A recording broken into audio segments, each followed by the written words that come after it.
All right, we are live, 10:45 a.m. Eastern Time, Wednesday, April 2nd, and we are monitoring a very serious situation that we think is could evolve as we work into this afternoon and this evening in a pretty widespread area. It's not a localized threat. It could span from Arkansas all the way up through parts of Ohio in terms of the dangerous tornado threat.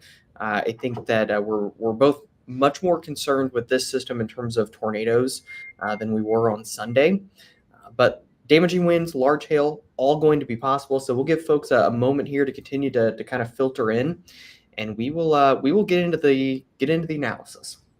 Yeah, guys, tag a friend, share it, and make sure you're ready to get our updates tonight. I'm joining Brett here streaming. I'm in Florida this week, but with a setup like this, as he mentioned, we're extremely concerned with the outcome and the safety for everybody tonight across, gosh, probably almost 20 million people are going to be impacted by this. Yeah. Yeah, some major cities in here: Indy, Louisville, Paducah, Memphis, Nashville. All the way up towards Cincinnati and Dayton. So some big cities kind of at play. And, we'll touch briefly on this as well, but a lot of these same areas won't get recovery time because there's going to be historic rainfall to kind of come right after this system over the next couple of days as well. So we have a multi-day issue. There could also be some more severe weather on Sunday that we'll need to keep an eye on. We'll get to that down the road. Let's focus on today. I'm going to go ahead and share my screen, guys, and give you all a look at our severe weather threat map that we posted this morning. And so this was the outlook that we posted this morning on our social media platforms. And of course, that Matt has kind of broken down into more detail with our analysis on the Clarity platform this morning. If you want to get access to that, again, you can scan that QR code in the top left there, or go to bamwx.com and get instant access. But here's the threat area. Highly likely that there will be severe weather threats from Dayton to Indy to Louisville down through Memphis and Little Rock, Arkansas, guys. And this hatched area is where we're most concerned about for the risk of multiple strong EF2 plus tornadoes and potentially long track tornadoes too. And so when we say long track, you have to think back to some previous events like the Mayfield. That was a long track one. Henryville, the Whiteland one a couple of years ago in Sullivan. And so when we say long track, potential to go over multiple counties for many miles, not quick spin ups.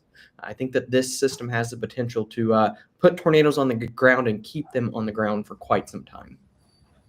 Yep, absolutely. There's quite a few things, that are indicating that. Just from a more of a technical perspective, some things looking at this morning, which I've posted some stuff onto the social platforms.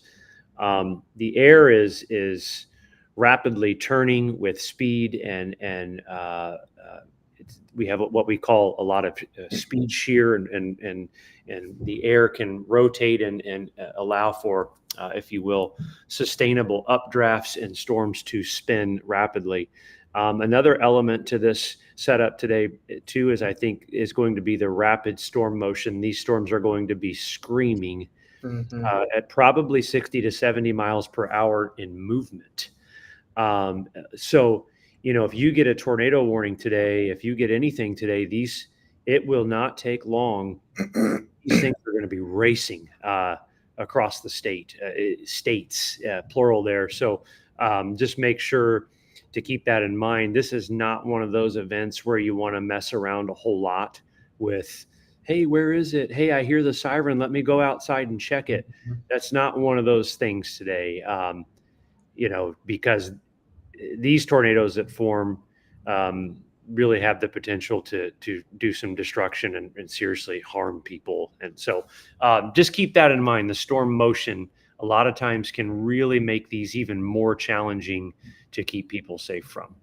Yeah, and I would highly encourage everybody to, again, take advantage of that trial or just ensure that you have a good way to get warnings, because relying on the tornado sirens in this type of a situation is not a good idea for numerous reasons that we could talk about for probably 20 or 30 minutes. But Just make sure that you have a good way to get warnings. Make sure that you are paying very close attention to the weather. This is not a situation to mess around with at all. Mm-hmm. Michael, real quick, before we get to the simulated radar, I do want to highlight this because this is a concerning trend to me. This is from the HRRR over the past several runs. Doesn't include the new 13Z run, but the trend and the instability. This is the colors that you all see here, just basically indicating how unstable the atmosphere is. The more unstable the atmosphere is, the more likelihood that storms will be able to sustain themselves and be strong. And as we watch, note how those yellow and orange colors start to appear. So that's indicating to me that the atmosphere is trending more and more unstable, which means that there will be more of a capability to produce long-lived supercell type of thunderstorms. Yep. Yeah. Just looking at the visible satellite imagery, and there's certainly a clearing on the state line. There's some high clouds and stuff, but there's plenty of sunshine peeking through. And we also have to keep in mind now, we're getting into April. It doesn't take a whole lot of sunshine to cause some destabilization in the atmosphere and allow for the cape and the energy to build relatively quickly. Yeah, it's not the sunniest day that we're going to see, but you can see out here. You can zoom all the way in. There's some decent peaks of sun in here. Check out those gravity waves, Brett. Yeah. So there. this you all can kind of see these little waves here, these kind of streaks of clouds that you all see. Typically a precursor to tornado threats. I think that there's been research on that these gravity waves can kind of be a precursor to days that produce violent tornadoes. Yep.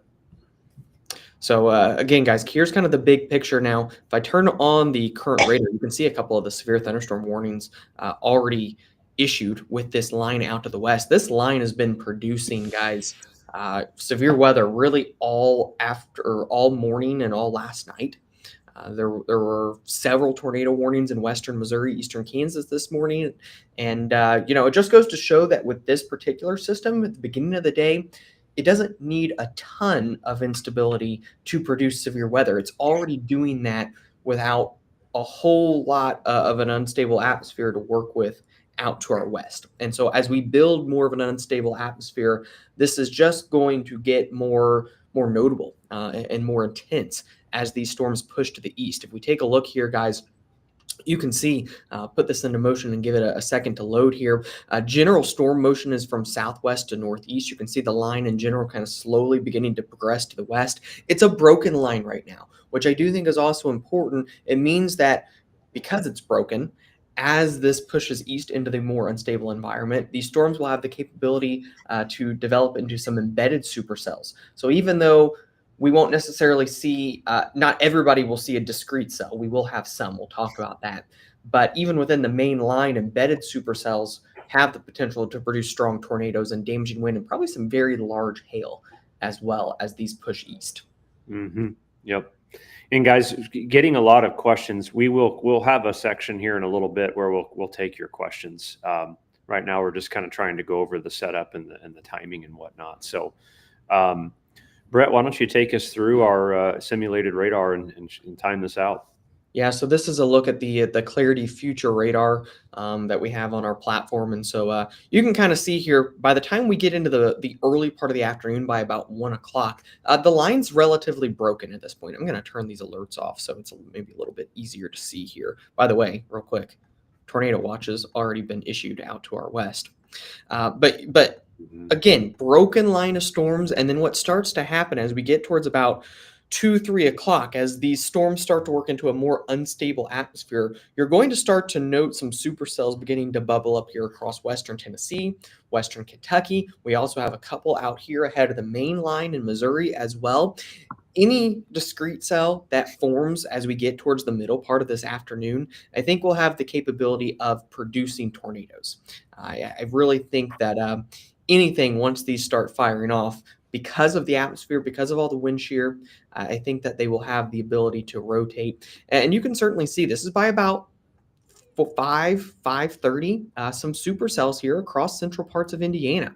And so, as early, if we go back here, as early as, I don't know, 3, 4 to our south, southwest Indiana, western Kentucky, and then 4 or 5 o'clock as we get into central Indiana, there's the potential for some discrete supercells to begin to develop. And again, any of those will have the ability to start to rotate. And that's not even the main wave. Your main line is still back out here. It is broken in nature, and so embedded supercells are going to be possible. And as we continue to roll through the forecast, this is by about 6 o'clock, still some supercells, kind of along I-70 being possible. And we note this line really beginning to get its act together out to the west. If we zoom out here, look at all these little notches that the radar's picking up on. Every little notch that you see there, all these little hooks that you see, that's actually the simulated radar trying to show rotation, which is kind of crazy to see because sometimes these models don't see the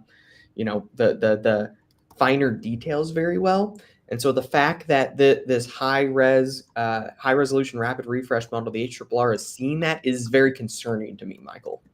Yes, it really is. And what I was trying to say real quick, I was typing while you were talking, is, Sure. Folks, a lot of you are asking about, what about me? What about here? What about there? What about everywhere? That's what we're showing you. So if you would just please pay attention to the analysis, this is the timing and the location of the threats. That's what we're that's literally what we're doing right now. So, so many questions, just pay attention here. And, you'll see the timing at the bottom. You see where it says that's a 6:30 future radar. And then Brett's going to kind of go through. But to his point, to the hook-like nature feature on some of these cells, just as an indication again of the spin in the atmosphere and the ability for these storms to rotate when the modeling can see that ahead of time. That's not typically common. So certainly a very interesting setup altogether here with 2 rounds, the cells and the line. They're both going to be capable of tornadoes. For sure. And again, tornadoes from along and north of I-70 all the way down to central Arkansas. Widespread threat here. This is 6:30. So by the time we get to about 6:30 and 7, we're starting to get this main line to approach the Illinois-Indiana border. Again, all modes of severe weather will be possible with this line as it moves in. The environment, I know Michael and I were talking about it just before we hopped on. The environment out ahead of this is ripe. It's just ripe for severe weather. There's just no other way around it. And even as this line starts to move in, you can actually see here, Southwest Indiana, more potential discrete supercell development out ahead of the main line, 8:30 o'clock Eastern time this evening. By the time we work towards about 9 o'clock, 9 o'clock is probably when the worst of this main line will be moving through downtown Indianapolis. So we'll zoom right in here. You can kind of take a look, find your city, find your county on the map here. You can actually still see some of these discrete supercells out ahead of the main line as well. Possible, especially across southwestern Indiana. That's where I'd be concerned, southwest Indiana, that there could be maybe EF3 plus tornadoes down there.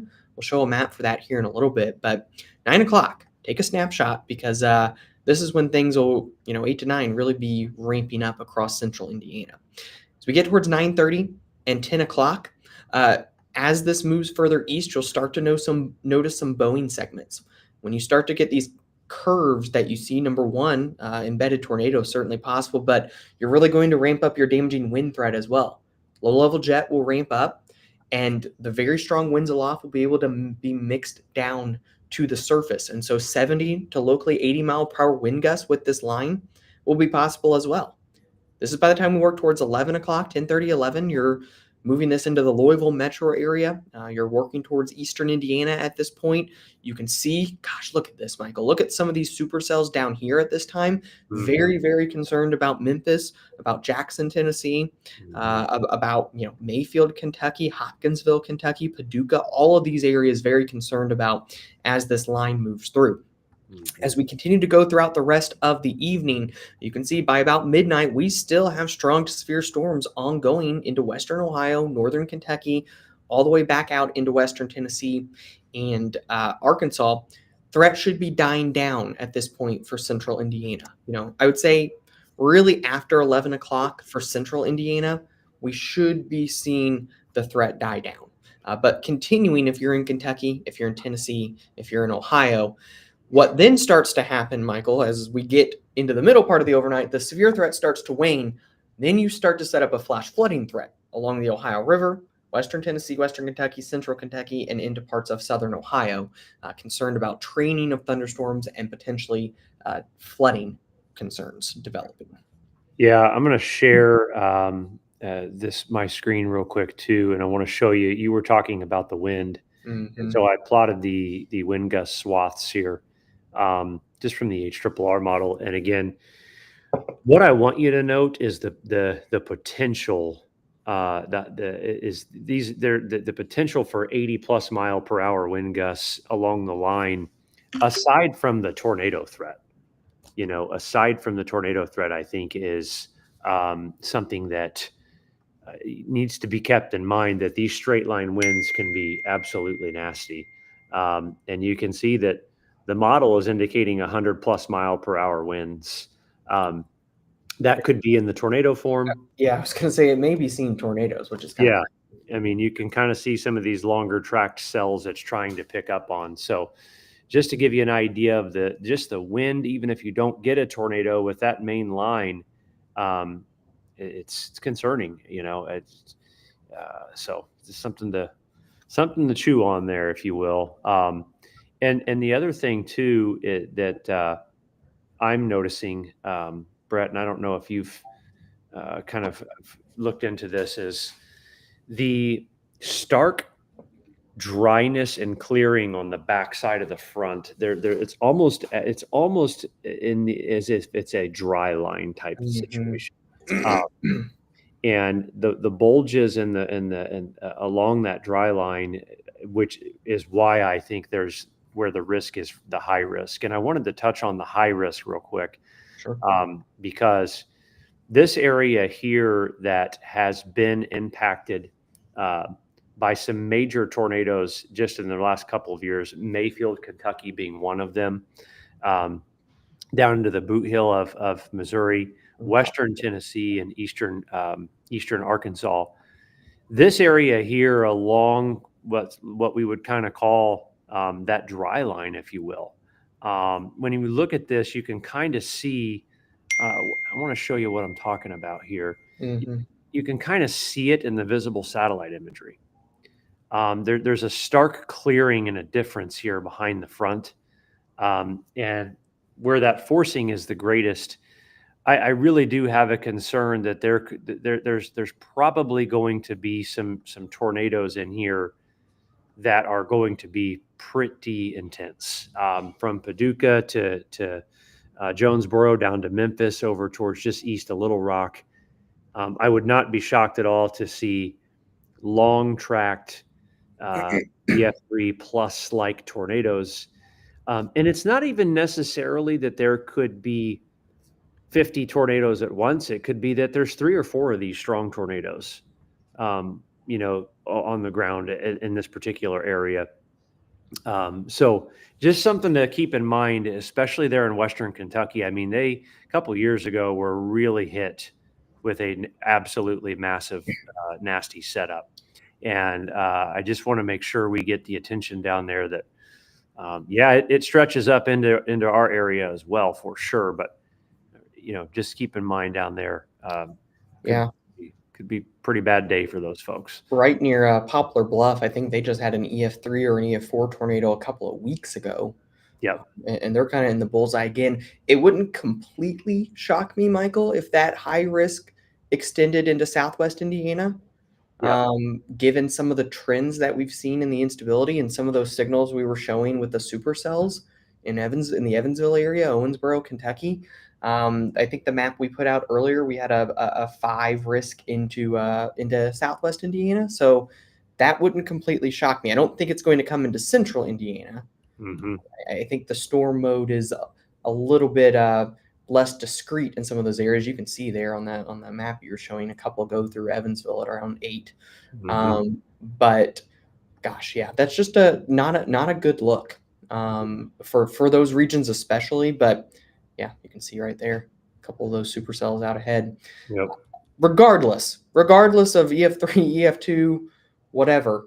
The entire area is at play for notable severe weather as we go throughout this afternoon and throughout this evening.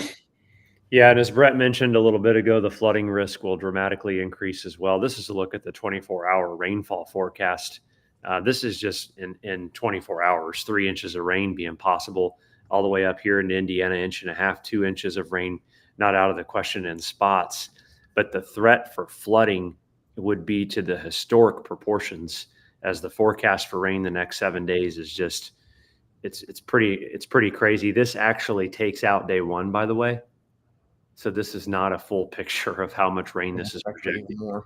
There's actually more than this. But we looked last night. It would be likely the heaviest 3 to 4 day rain event in the history of Louisville and Paducah, probably.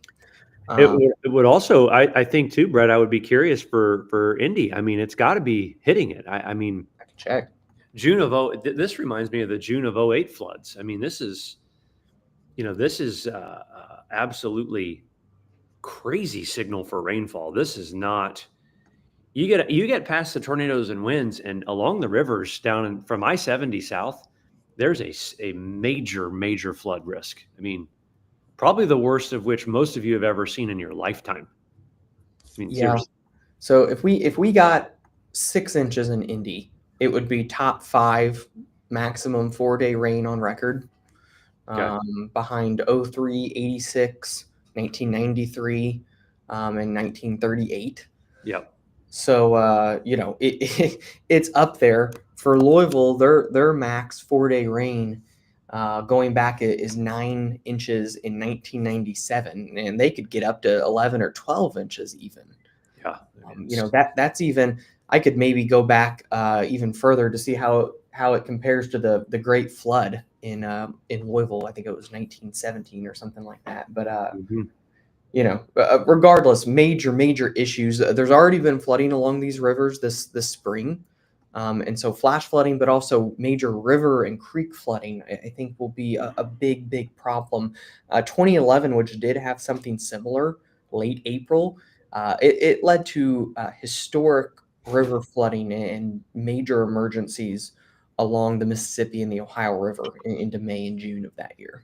Yeah, I mean, looking near Louisville, just last 7 days, Brett, they've had 3 inches of rain. Yes, it has been. It's already been active, and it's going to continue to be active for the next several days. Yep. So, yeah. Anyways, nonetheless, we've got a lot going on.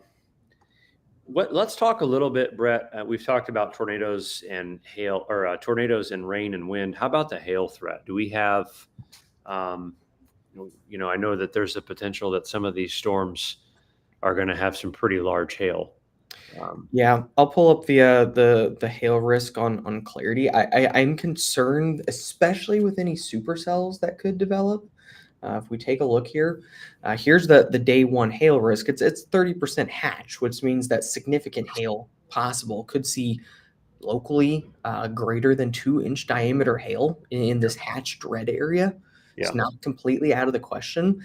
And with that instability trend, Michael, especially with some of the most intense supercells down in kind of that Mississippi River Valley region in the high risk, I wouldn't be shocked if there's even a 45% large hail risk added down here. I think maybe the only saving grace is the surface is relatively warm, and it's relatively moist in terms of the dew points. If it was a little drier at the surface, the tornado threat would be lower, but your hail threat would be even higher, kind of like it was a couple of weeks ago down here. So regardless, I wouldn't be shocked. 1 to 2 inch diameter hail here in central Indiana with these storms. And then down here, southwestern Kentucky, western Tennessee, Missouri, Arkansas, there could be some 2 to 3 inch diameter hail swaths in here. Yeah, let me show you while you've got that pulled up. I'll show you the trend in the HRRR for instability. The latest run certainly coming in the strongest with instability, and the just the sheer those lines that go up and loop like a horseshoe on the map. Those are hodographs, and those are the indication of tornadic an environment for tornadic supercell thunderstorm development.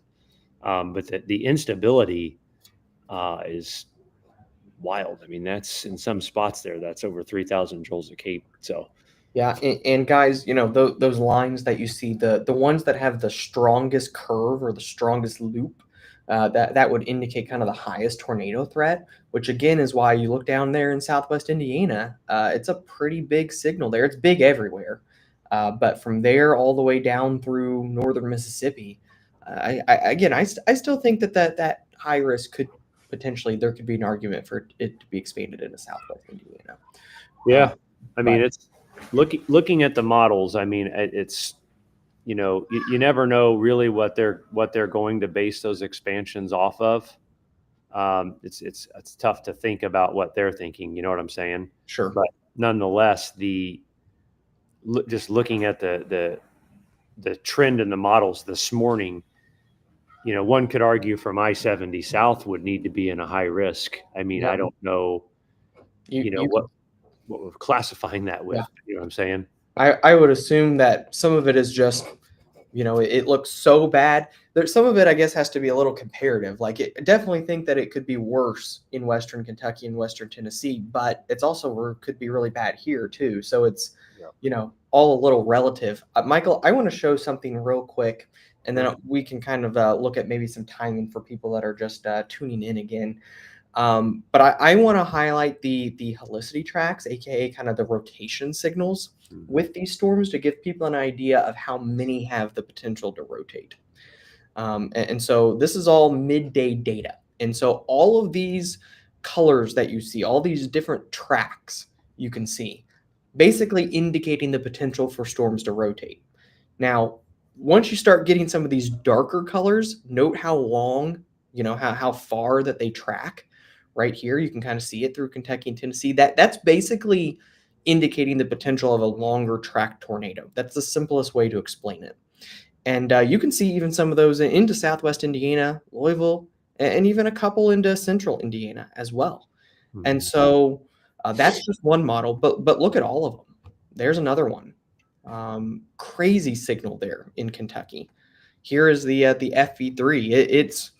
It's insane. It's even a little bit further north. There's that kind of further north risk that you mentioned. If you were going to add a high risk, the FV3 would support it.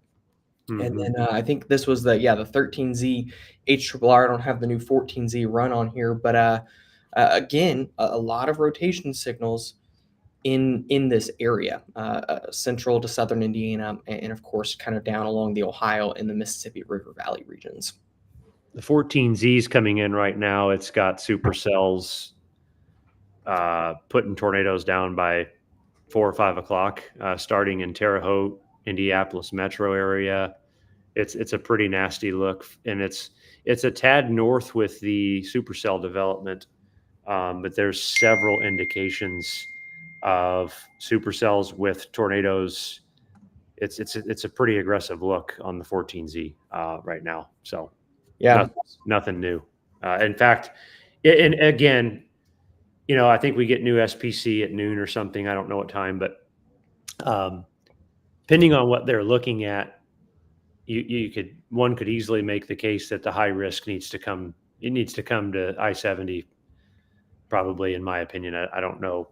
It doesn't matter if it does or doesn't. By the way, we're going to have the same weather. The risk doesn't dictate the weather, of course, but the messaging could be, hey, the HRRR is coming in pretty hot right now. So, yeah, and I'm going to go back to this just to kind of sum it all up. This is our overall severe weather threat map. That pink hatched area, which we took it up to I-70. So we've had this like this since this morning. Multiple EF2 plus tornadoes possible in this region.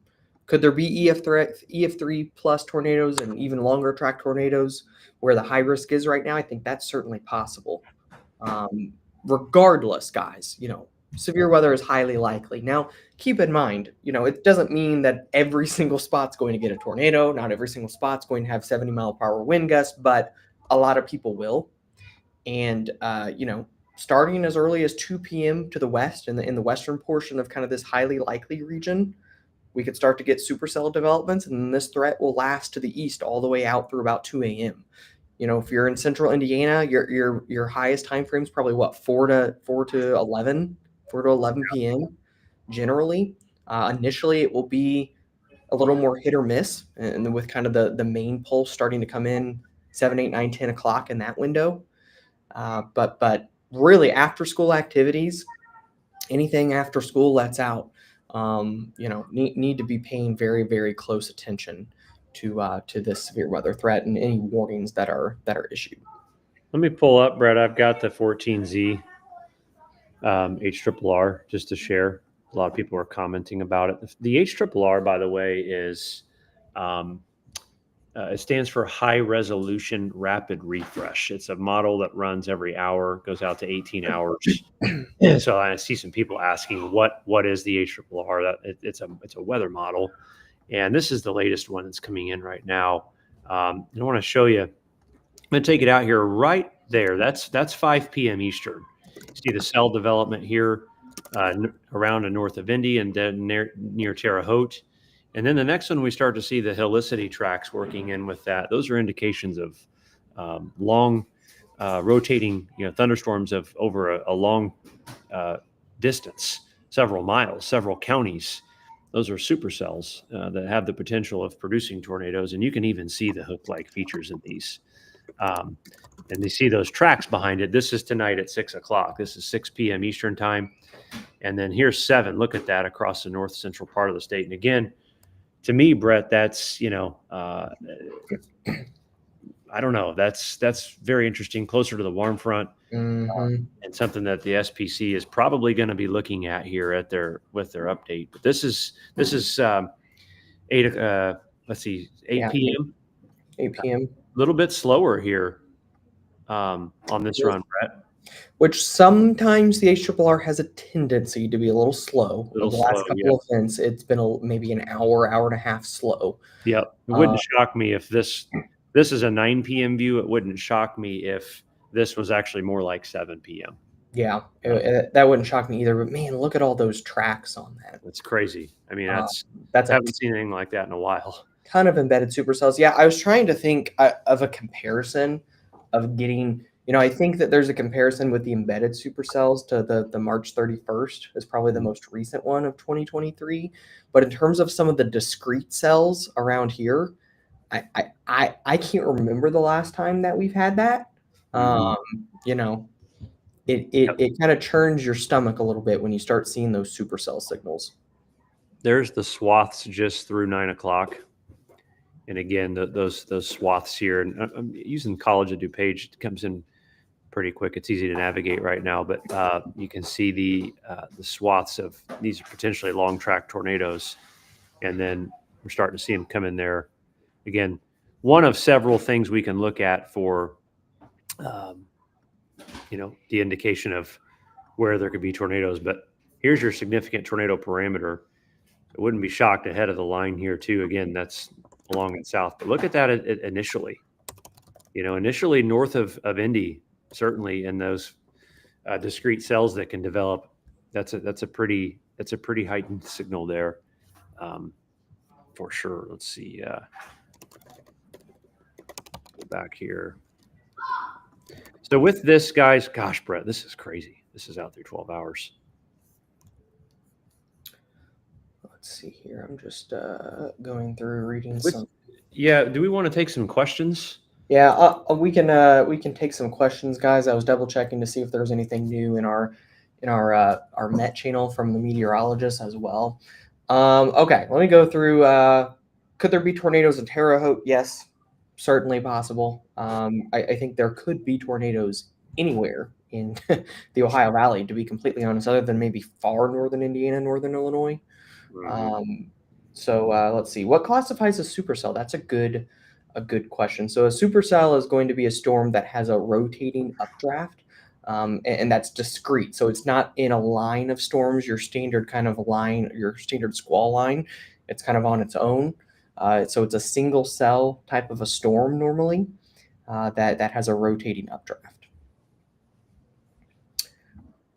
let's see here. Supercells in Bloomington around the 2 to 4 p.m. time frame. I think it's probably 4 p.m. and after. It could be close, maybe give or take a half an hour.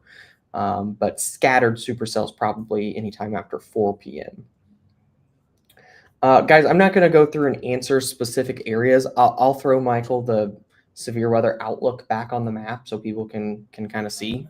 Here's a look at the severe weather outlook. I've got a tornado one too. I'll throw it on because we did go ahead and add the, let's see if I can find it in here. There's the wind threat level, by the way. As the line comes through, there could be a wind gusts of 75 plus miles per hour. That's certainly not out of the question.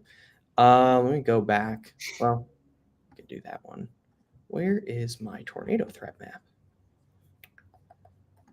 I had it. It's gone. Well, we'll do this one then. What has happened? This doesn't show everyone, but oh my gosh, yeah, the 14Z. That makes, Brett, I'm just looking at that. We may need to pull that north, the red area probably, at least and through Lafayette and Kokomo. So we didn't have that new data when we came on, but this was the idea in terms of where there could be multiple EF2 plus tornadoes, and then that even stronger tornado threat, Southwest Indiana, Western Kentucky. But we may need to pull this red up into Lafayette, Kokomo, kind of in that region there. So keep that in mind, but find your location kind of on the map. If you're in the red area, regardless, multiple tornadoes. If you're in the pink area, that's where we're the most concerned. We're concerned everywhere, but we're the most concerned for some of those really, really intense tornadoes in that pink area. Well, Brett, let's, for time purposes, we've been live now for almost 40 minutes. Why don't we go over timing one last time and take a break and come back a little bit later here. I would imagine for those of you asking, we're going to go through timing real quick, but for those of you asking, I would imagine that there will be multiple tornado watches issued here in the next couple of hours.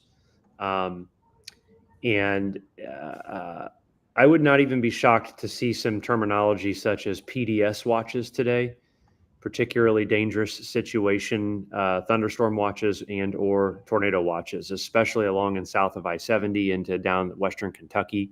Whenever they toss those PDS type verbiage into those watches, that the probability for major wind, major hail, or strong tornadoes are all elevated. So not typical wording, but I wouldn't be shocked that would be some of the verbiage used later today. Yeah, guys, so here's a kind of an idea. I think this might be the new run, Michael. I'm not 100% sure. Keep going, I'll tell you. Go forward. Yes. I was going to say, I think it's the... maybe. Regardless, it's going to give a good general idea. Close. Very close. But you can start to see down to the south, Western Kentucky, Tennessee, Arkansas, Mississippi, Alabama, some supercells, discrete cells developing as early as 3:30 Eastern. And then as we get into central Indiana here, between 4 and 5:30, you can zoom in here, you can start to get some of these scattered storms to develop. And so anywhere across central and northern Indiana, the potential will be there around that time. As we continue to go along here, just real quick, guys, 6:30, 7, 7:30, 8:30, 9, give or take a half an hour to an hour if it speeds up a little bit. Here's 10 o'clock. So we continue to go through 11 o'clock and then kind of exiting further out. So that's a very quick kind of overview of the timing. Yep. Guys, so for those of you watching, you can go to bamwx.com and get access to our data. I don't know if I can share my screen, Brett. Can I? Let's see. Does it not let me? There we go. There we go. bamwx.com right now. Get instant access, top right-hand corner. Start free trial. It's free. No credit card required. Even if you want to get the alerts to your phone, even if you don't have any intention of signing up, it's okay. We don't need you to do that. But it's a great way also to look at how it can help you when we're going to be sending expert advice expert forecast to your phone from actual human meteorologists. No other app in the world does that. They've never done it. They probably never will. So you can go to bamwx.com and try that free trial out, or scan the QR code for the Clarity free trial. So we're probably going to come back here, I would say. What do you think, Brett? Probably closer to once these cells start firing up, or once the tornado watch goes out, we'll probably come back. Yeah, probably I don't know, 3, 4 o'clock, depending on when those things start to fire. Don't hold us to a specific time, because it's probably going to be a long evening. But once things start to get dangerous, certainly interesting, we will be here for sure. Yep. Awesome. Thank you all. Tag a friend, share it with a friend. Make sure you subscribe to the YouTube channel if you haven't. We appreciate you nonetheless. I see you there, Abby. I appreciate that. Thanks for watching. And guys, we will be back.